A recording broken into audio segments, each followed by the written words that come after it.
नमस्कार, BDV news के इस बुलेटिन में आपके साथ मैं हूं स्वाति। शहर से जुड़ी खबरों को देखेंगे विस्तार से, लेकिन सबसे पहले एक नजर डालते हैं हेडलाइंस पर। आरडीवीवी में तालाबंदी करने पहुंचे छात्र गिरफ्तार। लॉ परीक्षाओं के पुनर्मूल्यांकन की मांग करने पहुंचे थे छात्र। और मंझौली में मासूम बच्ची के साथ दुष्कर्म किए जाने की घटना आई सामने। आरोपी को पुलिस ने किया गिरफ्तार।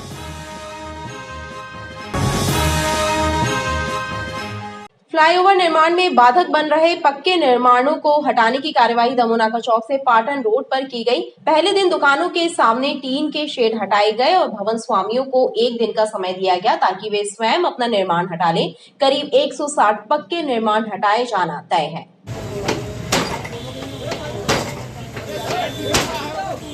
दमोनाका से मदन महल तक बन रहे फ्लाईओवर के निर्माण में बाधक पक्के निर्माणों को हटाने का सिलसिला नगर निगम ने पुनः शुरू कर दिया है। करीब 160 पक्के निर्माण हटाए जाना तय है। नगर निगम भवन शाखा और अन्य क्रांति दल ने दमोनाका चौक से कार्यवाही प्रारंभ की। दुकानों एवं मकानों के सामने टीन के शेड हटाए गए। इसके बाद लोगों को एक दिन की मोहलत देकर पक्के निर्माण हटाने के निर्देश दिए गए।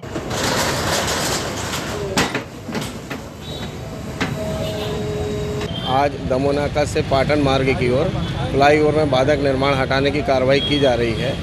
आज यहाँ पे बाहर निकले हुए शेड को हटाया गया है और सभी को एहतियात दी गई है और एक दिन का समय दिया गया है। जो भी पक्के निर्माण है उसको वो एक दिन में स्वयं हटा लें, अन्यथा कल पुनः रिपीट कार्रवाई करके पक्के निर्माण जो फ्लाईओवर में बाधक हैं उनको हटाया जाएगा। कार्यवाही के चलते क्षेत्र में हड़कंप मचा रहा। एलएलबी परीक्षाओं में पुनः मूल्यांकन की मांग लेकर रानी दुर्गावती विश्वविद्यालय पहुंचे लॉ छात्रों ने यूनिवर्सिटी गेट पर तालाबंदी करने की कोशिश की। हालांकि मौके पर मौजूद पुलिस ने प्रदर्शनकारियों को गिरफ्तार कर दिया। इस दौरान पुलिस और प्रदर्शनकारियों के बीच जमकर झूमाझटकी हुई।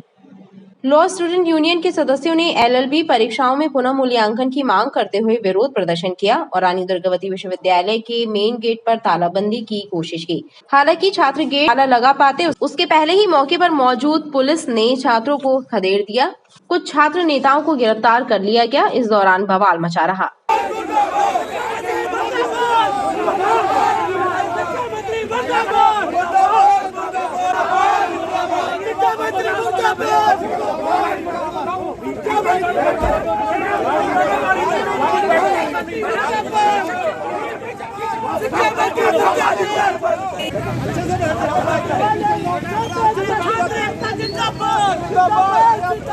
आज एलएलबी पाठ्यक्रम वालों छात्रों के साथ धोखाधड़ी की जा रही है।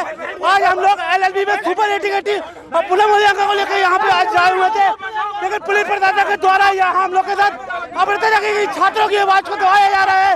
यह पुलिस प्रशासन का ये रवैया बर्दाश्त नहीं किया जाएगा। इस लोकतांत्रिक देश में छात्रों की आवाज जिससे रोका जा रहा है, ये बर्दाश्त करने योग्य नहीं है। जबलपुर लॉ छात्र संगठन के अध्यक्ष अंकुश चौधरी जी के नेतृत्व में विभिन्न मांगों को लेकर ज्ञापन और तालाबंदी थी। तो हम लोग जैसे ही से आए तो पुलिस प्रशासन पहले से हम लोग को अंदर नहीं जाने दिया और उधर ही रोक लिया और हम लोग को अपनी बात नहीं रखने दिया और हम लोग से लाठीचार्ज कर दी और हम लोग की किसी बात को सुनने के तैयार नहीं हुआ और जितने भी छात्र थे उनको बेरहमी से मारने लगे, काला पकड़ के खींचने लगे, है ना, और दौड़ा के मारने लगे और हम लोग की किसी विषय को सुनने तैयार ही नहीं थे। हम लोग ने शांतिपूर्ण ढंग से ही करना चाहते थे, परंतु उन लोग ने हम लोग की बातें नहीं सुनी और तत्काल हम लोग के ऊपर कार्रवाई करना चालू कर दी। वहीं पुलिस अधिकारियों का कहना है कि संगठन के सदस्य बिना पूर्व सूचना के प्रदर्शन कर रहे थे, आवागमन बाधित कर रहे थे, इसलिए गिरफ्तारी की गई है।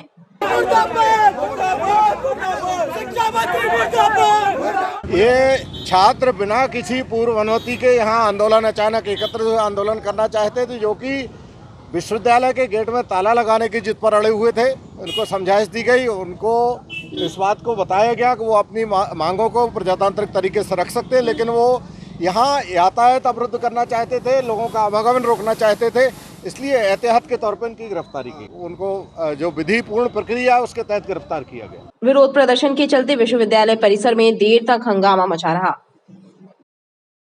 जबलपुर मुख्य रेलवे स्टेशन पर उस समय हड़कंप मच गया जब आरपीएफ और जीआरपी की टीम ने रक्सौल लोकमान्य तिलक टर्मिनल एक्सप्रेस की सघन जांच शुरू कर दी।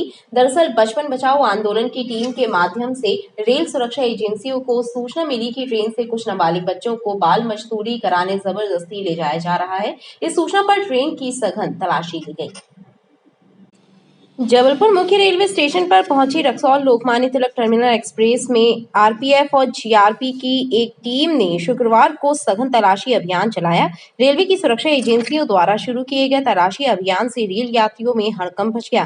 दरअसल आरपीएफ और जीआरपी को बचपन बचाओ आंदोलन के सदस्यों से जानकारी मिली कि ट्रेन से कुछ नाबालिग बच्चों को जबरदस्ती बाल मजदूरी कराने ले जाया जा रहा है। ट्रेन के जबलपुर स्टेशन पहुंचते साथ ही रेलवे पुलिस और रेल सुरक्षा बल के अधिकारियों कर्मचारियों ने ट्रेन को रोक लिया और एक एक कोच में तलाशी करना शुरू कर दिया। इस दौरान यात्रियों से भी पूछताछ की गई। हालांकि चेकिंग में रेल पुलिस और आरपीएफ के हाथ कुछ नहीं लगा, जिसके बाद सुरक्षा कर्मियों ने राहत की सांस ली।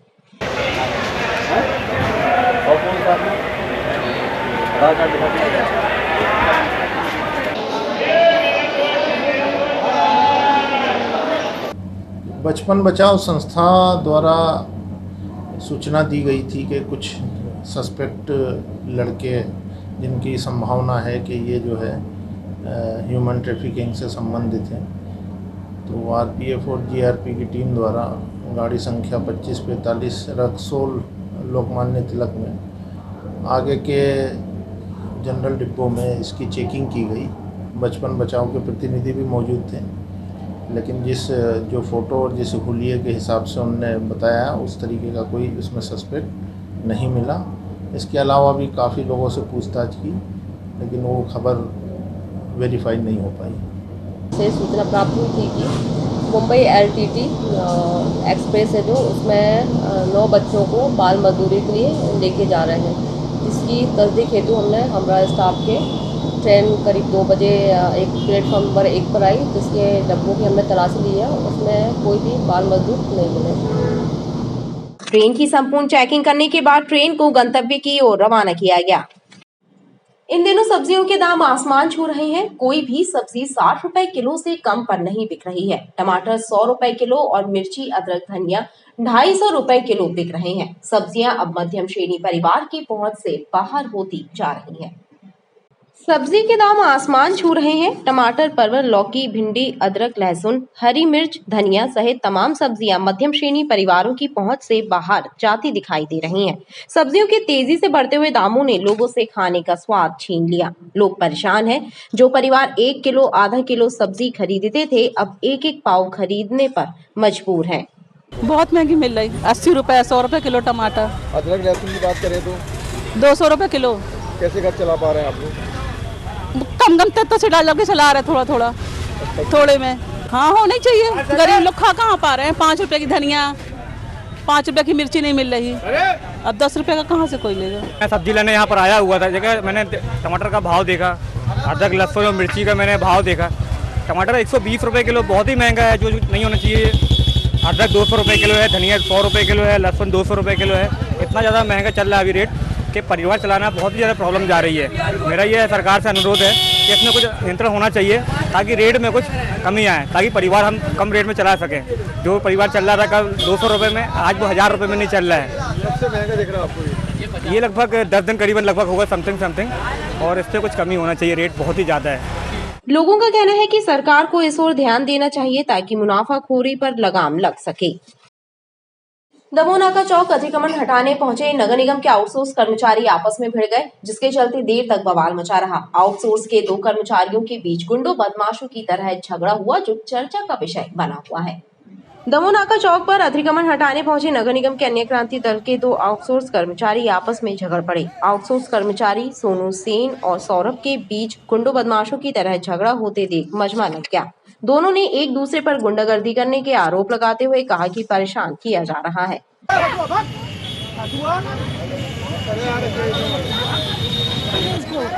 दिखा रहा है, चमका रहा है, साहब की धमकी देता है, कहीं बोलता मैं लड़के लेके आऊंगा, कहीं वजन दिखाऊंगा, गोली चलाएगा भाई। एक्टिंग कर रहा है।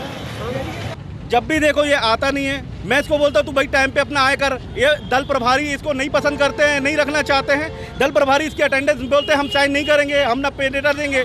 ये जबरन बदमाशी दिखाता है, गुंडागिर्दी दिखाता है। चाकू छुरे के आड़ में बोलता है मेरे पूरा अटेंडेंस बनाओ, मेरे को पूरी पेमेंट चाहिए। और जब मैंने मना करा, मैंने बोला वो नहीं बना रहे अधिकारी लोग, आपकी पेमेंट नहीं दे रहे हैं, तो ये बोल जहाँ मिलेगा मैं तेरे को मारूंगा, पीटूंगा। अब ये बताओ मैं इससे चमक के कोई काम करूंगा क्या? मैं नगर निगम कर्मचारी हूँ। ठेका श्रमिक। ये सोनू नाम का ये और इसकी अमन सोनी की बात हो रही थी, तो इससे बात होते होते वो अपने ऊपर लेने लगा चीज़ें और वो गाली बकने लगा कि यार तू मेरे को बोल रहा है, ऐसा कर रहा है, वैसा कर रहा है। मैंने बोला मैंने तुमसे थोड़ी ना बोला यार। तो इसने मेरे ऊपर हाथ चला दिया, देखो पूरा नोचा नाची कर दिया और अब एक्टिंग कर रहा है कि मेरे को ये हो गया वो हो गया। किस बात को लेके है? पता नहीं, इसको पता गलतफहमी हो गई, किसी ने क्या बोल दिया और इसने मेरे ऊपर हाथ छोड़ दिया, मेरा शर्ट फाड़ दिया, ये देखो टी शर्ट। विवाद बढ़ता देख नगर निगम के अधिकारियों ने हस्तक्षेप कर मामला शांत कराया, लेकिन बीच चौराहे पर हुआ यह विवाद चर्चा का विषय बना हुआ है। विद्युत चोरी के मामलों के बीच ईमानदार उपभोक्ता परेशान हो रहे हैं, क्योंकि उनको अनाप शनाप बिल भेजे जाने लगे हैं। हालांकि बिजली विभाग के अधिकारी विद्युत चोरी रोकने के लिए सघन चेकिंग अभियान चलाए जाने का दावा कर रहे हैं। बिजली चोरी के कारण हो रहे लॉस को कम करने के लिए महकमे के आला अफसर मैदानी अमले को लगातार जांच अभियान चलाने की हिदायत देते हैं, लेकिन इसके बाद भी निरंतर मुहिम नहीं चलाई जा रही है। हालांकि सिटी सर्किल के अधीक्षण यंत्री संजय अरोड़ा का कहना है कि पिछले 3 माह में उनकी टीम ने अभियान चलाकर विद्युत चोरी के 994 प्रकरण बनाए हैं और ऐसे लोगों के विरुद्ध कार्यवाही की गई है। हम लोग जो विद्युत चोरी के केसेस में सख्त कार्रवाई करने की पहले ही सूचना दे चुके हैं और अभी पिछले हमने करीब 3 महीने में 994 केसेस बनाए हैं। इसके अलावा एक हमारी ड्राइव चल रही है कि जिन लोगों ने कनेक्शन नहीं लिया है उनको हम लोग अपनी लैंग्वेज में घोस्ट कंज्यूमर बोलते हैं।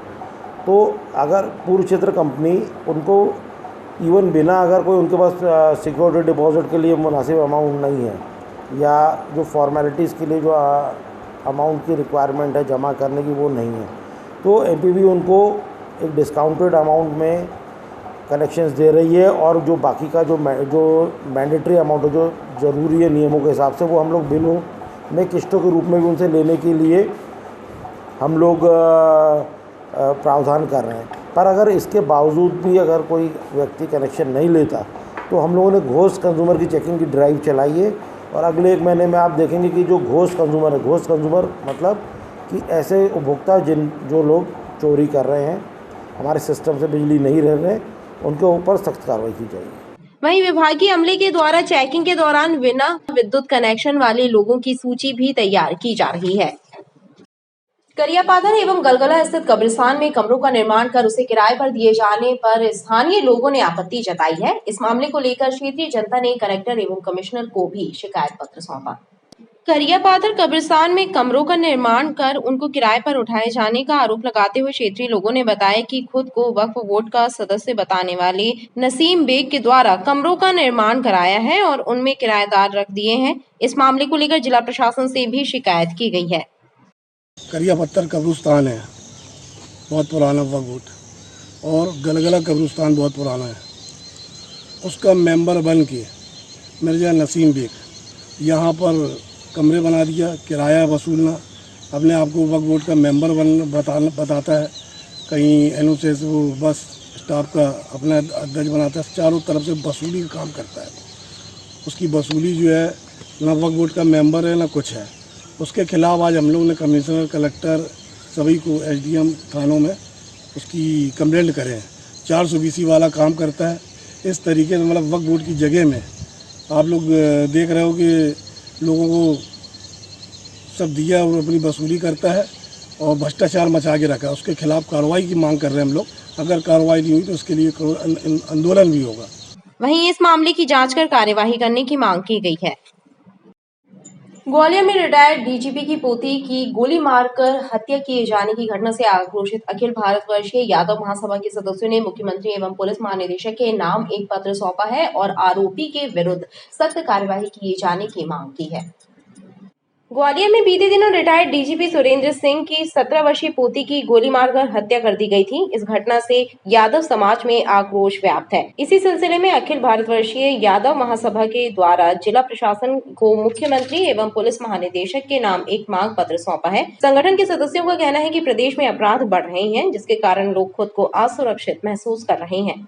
10 जुलाई को जो ग्वालियर में 17 वर्षीय बच्ची की जो गोली मार के हत्या की गई है, जो सुरेंद्र सिंह यादव जी की पौत्री है, उसकी हम लोग कड़े शब्दों में घोर निंदा करते हैं और हम चाहते हैं कि उसको ज़्यादा से ज़्यादा मतलब जल्दी से जल्दी इंसाफ मिले। इसलिए हम सब तरफ गृह मंत्री जी को, मुख्यमंत्री जी को, सब उन्हें हम लोगों ने ज्ञापन सौंपा है, जिससे उसके को बच्ची को जल्दी से जल्दी हम लोग न्याय दिला सकें। ऐसे लोगों पर कैसे अंकुश लगेगा, इसके लिए हमें कठोर कार्रवाई हमारे समाज के सामने आना चाहिए और अन्यथा हम लोग पूरे प्रदेश में ज्ञापन देंगे और उसके बाद हम लोग आंदोलन के लिए विवश होंगे। ये ग्वालियर में 10 जुलाई को जो नाबालिग लड़की की हत्या हुई है, उसके संबंध में अखिल भारतीय यादव महासभा द्वारा माननीय मुख्यमंत्री महोदय, माननीय गृह मंत्री महोदय और माननीय कलेक्टर महोदय को जो ज्ञापन सौंपे गए हैं, उसके संबंध में मैं आपको बताना चाहता हूँ कि ये ज्ञापन माननीय मुख्यमंत्री महोदय और माननीय गृह मंत्री महोदय को कलेक्टर महोदय के माध्यम से प्रेषित कर दिए जाएंगे। संगठन के सदस्यों ने आरोपी पर सख्त कार्यवाही करने की मांग की है। बिलहरी क्षेत्र से 2 बच्चों का अपहरण किए जाने की घटना की सीसीटीवी फुटेज सामने आई है, जिसके आधार पर पुलिस ने कार का नंबर हासिल कर आरोपियों की तलाश शुरू कर दी है। बच्चों की मां ने अपने फौजी पति पर ही गंभीर आरोप लगाए हैं। बिलहरी क्षेत्र में रहने वाली राशि यादव के 2 बच्चों का अपहरण कर लिया गया। इस घटना से क्षेत्र में सनसनी फैली है। वहीं गोरा बाजार पुलिस को अपहरण की घटना के सीसीटीवी फुटेज हाथ लगे हैं, जिसमें स्पष्ट नजर आ रहा है कि 3-4 लोग दोनों बच्चों को घर से जबरन उठा कर ले जा रहे हैं। पुलिस को क्रेटा कार का नंबर भी मिल गया है और पुलिस के द्वारा नाकाबंदी करने के साथ ही भाग्यश्री के पति राजपाल सिंह के घर पर भी दबिश देने की तैयारी में है। थाना प्रभारी विजय परस्ते ने बताया कि महिला और उसके पति का विवाद चल रहा है, लिहाजा वो अपने पति से अलग रह रही है। और महिला श्रीमती भाग्यश्री यादव थाने पर रोते हुए आई और उन्होंने बताया कि उनका पति अचानक 7:30 बजे के आसपास आया एक कार से, ब्लैक कलर की क्रेटा कार से, और उनके बच्चे, एक बेटा और बेटी जो 8 साल और 6 साल बता रहे हैं, दोनों बच्चे जो है मंदिर में खेल रहे थे, वो उन बच्चों को जो है अचानक उठा करके गाड़ी में ले जा करके बिठा करके और भाग गया। किसी से कोई बातचीत भी नहीं हुई। कुछ आसपास लोग थे जिन्होंने रोकने की कोशिश की, लेकिन वो नहीं रुका और बच्चों को लेकर चला गया। और महिला के द्वारा ऐसा बताया जाने पर तुरंत जो है थाना स्टाफ में महिला अधिकारी और कुछ और अन्य पुलिस अधिकारियों को शासकीय वाहन से सरहदी थानों के आसपास बाईपास रोड, रिंग रोड पर रवाना किया गया कि कहीं पर जो है उनके पति को जो है ट्रेस आउट किया जा सके। साइबर की भी मदद ली गई। उनके पति के मोबाइल नंबरों को जो है साइबर में डाल करके पता किया गया लोकेशन, लेकिन वो नंबर भी जो है बंद आए। और देर रात तक जो है आसपास के जो टोल टैक्स हैं और सरहदी थाना है वहाँ पता रसी करते रहे, लेकिन पता नहीं चला। देर रात जो है फिर महिला ने के द्वारा अपने पति के खिलाफ़ कंप्लेंट दी गई है कि उसका पति जो राजपाल सिंह भरंगल है, ये हाथरस जिला यूपी के रहने वाले हैं, आर्मी में जेसीओ के पद पर भोपाल में पदस्थ हैं और न्यायालयीन केस में जो है छुट्टी पर रवाना है, ऐसा करके उनके वरिष्ठ अधिकारियों से बात हुई। शिकायत जांच जो है की जा रही है, जो महिला के द्वारा शिकायत की गई। हस्बैंड और मैं अलग रह रहे 2 साल से, क्योंकि मेरी लड़ाई झगड़ा चल रहा था और मारा पीटी करते थे, मारते थे बहुत ज़्यादा पी के दारू, तो मैं इनके साथ गई नहीं थी 2 साल से। और हमेशा धमकी देते थे कि तुम्हें मार देंगे, पीट देंगे, तुम मेरे साथ आओ, नहीं तो तुम्हें मारेंगे, तुम्हारी बहनों को ऐसे डाल देंगे, ये सब चीज़ें बोलते थे हमेशा। और अब कल रात में ये चीज़ की इन्होंने कि बच्चे हैं मेरे, 2 बच्चे, एक लड़की एक लड़का है, 4-5 गुंडों को लेके आए, पिस्टल लेके आए और चलते, वहाँ पे और भी लोग थे और बच्चों को लेके चले गए डरा धमका के। जब तक मैं पीछे गई हूँ तब तक मेरे को वहाँ कोई नहीं मिला, और फिर मैं थोड़ा और आगे आई हूँ, तब मेरे को वहाँ पे 100 नंबर मिली थी पुलिस। मैंने वहाँ पे बोला कि आप देखिए कि मेरे बच्चे लेके वो भाग गए हैं, तो वहाँ पे यही बोला गया कि आप गोरा बाजार थाने जाके रिपोर्ट करिए, ये चीज़ बोली गई मुझे। गढ़ा बीटी तिराहे में स्थित पेट्रोल पंप में पहुंचे कार सवार युवक बिना पैसे दिए ही फरार हो गए। घटना 13 एवं 14 जुलाई की दरमियानी रात को 3 बजे की है और इसके सीसीटीवी फुटेज भी सामने आए हैं। पेट्रोल पंप कर्मचारी ने इसकी शिकायत गढ़ा थाने में की है। गढ़ा बीटी तिराहे पर स्थित पेट्रोल पंप के कर्मचारी आकाश श्रीवास्तव ने गढ़ा थाने पहुंचकर शिकायत दी है कि एक कार में सवार युवक बीती रात 3 बजे पेट्रोल पंप पहुंचे। उस दौरान वो टॉयलेट गया हुआ था, लिहाजा युवकों ने स्वयं ही 1500 रुपए का पेट्रोल भर लिया और बिना पैसे दिए ही वहां से निकल गए। जब तक वो टॉयलेट से बाहर आया तब तक कार सवार पेट्रोल पंप से बाहर निकल गए थे। कल रात करीब 2 से 3 बजे की घटना है। मैं वॉशरूम के लिए गया था। इतने में मारुति 800 क्रमांक MP20 FA 5154 उसमें 3 युवक आए, जिसमें से 2 युवक नीचे उतरे। एक युवक थोड़ा सा आगे खड़ा हुआ था और एक युवक के द्वारा करीब 1500 करीब का पेट्रोल फीड करके निकाला गया। और इतने बीच में मैं बाहर निकला तो इन लोग कार से बैठकर निकल गए। आकाश के मुताबिक कार में प्रेस लिखा हुआ था और गाड़ी के नंबर के आधार पर पुलिस जानकारी जुटा रही है। वहीं सीसीटीवी फुटेज भी सामने आई है। 6 वर्ष की मासूम बच्चे से दुष्कर्म किए जाने का मामला सामने आया है। मंझौली में हुई घटना से ग्रामवासियों में आक्रोश व्याप्त है। बहरहाल बच्ची को उपचार के लिए एल्गिन अस्पताल लाया गया। वहीं पुलिस अज्ञात व्यक्ति की तलाश में जुटी है, जिसने इस दुष्कर्म की घटना को अंजाम दिया है। मंझौली क्षेत्र में एक 6 वर्षीय बालिका के साथ दुष्कर्म किए जाने की घटना सामने आने के बाद हरकत में आई पुलिस ने मामले को गंभीरता से लेते हुए आरोपी की पतासाजी की और उसे गिरफ्तार कर लिया है। पुलिस के अनुसार आरोपी मंझौली के पास स्थित गांव का रहने वाला है और 2 दिन पूर्व उसने बच्ची को चॉकलेट दिलाने का लालच देकर उसके साथ दुष्कर्म किया था। दरिंदगी का शिकार हुई मासूम बालिका ने परिजनों को पूरी बात बताई, जिसके बाद परिवार वालों ने थाने में रिपोर्ट दर्ज कराई। उसका सबसे पहले उपचार हेतु मेडिकल से उपचार करवाया गया, जो वर्तमान में अब स्वस्थ है। इसका गंभीरता को देखते हुए पुलिस अधीक्षक महोदय द्वारा अतिरिक्त पुलिस अधीक्षक ग्रामीण सर, SDOP सिहोरा मैडम और थाना प्रभारी के निर्देशन में 3 टीमें बनाई गई, जिसमें क्राइम ब्रांच की भी टीमें रहीं, जिन्होंने बहुत तत्परता से काम करते हुए 3 टीम बनाकर उस आरोपी को अपनी गिरफ्त में ले लिया है और अब उसको गिरफ्तारी करके माननीय न्यायालय में पेश किया जाएगा। प्रोफाइल क्या है सर? आरोपी को क्या करता है? आरोपी स्थानीय ही पड़ोसी गांव में रहता है और ग्रामीण क्षेत्र में ही कार्यरत रहता है। दुराचार की इस घटना से ग्रामवासियों में रोष व्याप्त है और उन्होंने आरोपी को कठोर सजा देने की मांग की है। खबरें लगातार जारी हैं, आप देखते रहिए BTV न्यूज़।